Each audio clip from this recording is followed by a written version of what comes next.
Next day उसको classified में change किया कि even graduates can apply.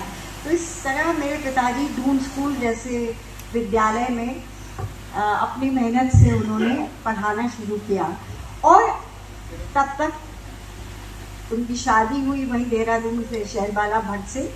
And जब मेरा जन्म हुआ तो मेरे पिताजी का हमेशा ये था कि पुत्र और पुत्री दोनों बराबर हैं और जैसी पुत्री वैसा पुत्र। मेरा एक छोटा भाई भी है, तो उन्होंने मुझे म्यूज़िक क्लासेस में भेजना शुरू किया और पेंटिंग सीखने जाती थी क्लासेस में।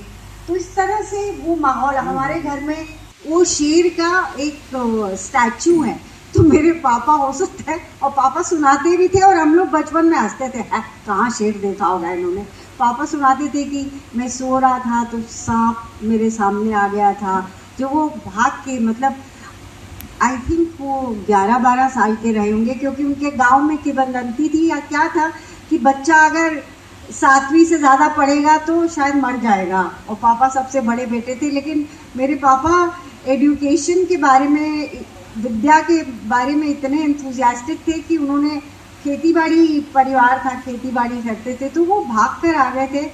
पहले देहरादून उतरे पैदल, कोई सड़कें वड़कें नहीं थी पहाड़ से, और फिर वो गए कलकत्ता, क्योंकि उन दिनों क्या होता था, वो पहाड़ियों क्या थे, कोई देहरादून चला जाता था, कोई कलकत्ता में चाय की दुकान खोल ली, ऐसा कुछ, तो चाय की दुकान में जाके काम करने लगे। मैं अपना बैकग्राउंड सुना रही हूँ, तो पापा कलकत्ता से बहुत प्रभावित हुए कि वहाँ पर रविंद्र संगीत होता था। मैं आपको बैकग्राउंड बता रही हूँ कि कैसे मैं इस फील्ड में आने के लिए प्रेरित हुई। तो और नृत्य चल रहा है, साहित्य में तो उनकी रुचि थी, वो लिखते भी थे।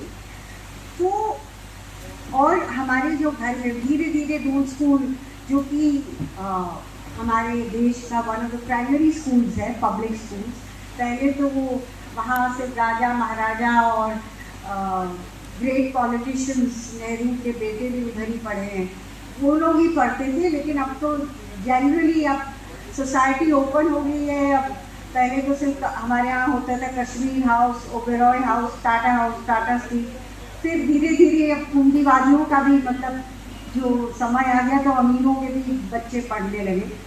तो ऐसे स्कूल में पहाड़ से भागा हुआ उनको वहाँ के हेडमास्टर ने उनको ट्यूशन पढ़ाते हुए देखा। अंशमात्र भी स्ट्रगल नहीं किया, ज़रूर किया है, लेकिन वो खुद पढ़ाते थे और पढ़ते भी थे। तो वो ट्यूशन पढ़ाने जाते थे। अब वो पोस्ट निकाली, दून स्कूल में टीचर थी, तो उसका शायद पोस्ट ग्रेजुएशन था, तो पापा ने अप्लाई नहीं किया। तो हेडमास्टर ने पूछा कि doctor Bhatt, why didn't you apply? अगर आप ये वीडियो YouTube पर देख रहे हैं तो हमारे चैनल को सब्सक्राइब करें और बेल आइकन को दबाना ना भूलें। अगर आप Facebook पर ये वीडियो देख रहे हैं तो हमारे पेज को लाइक करें।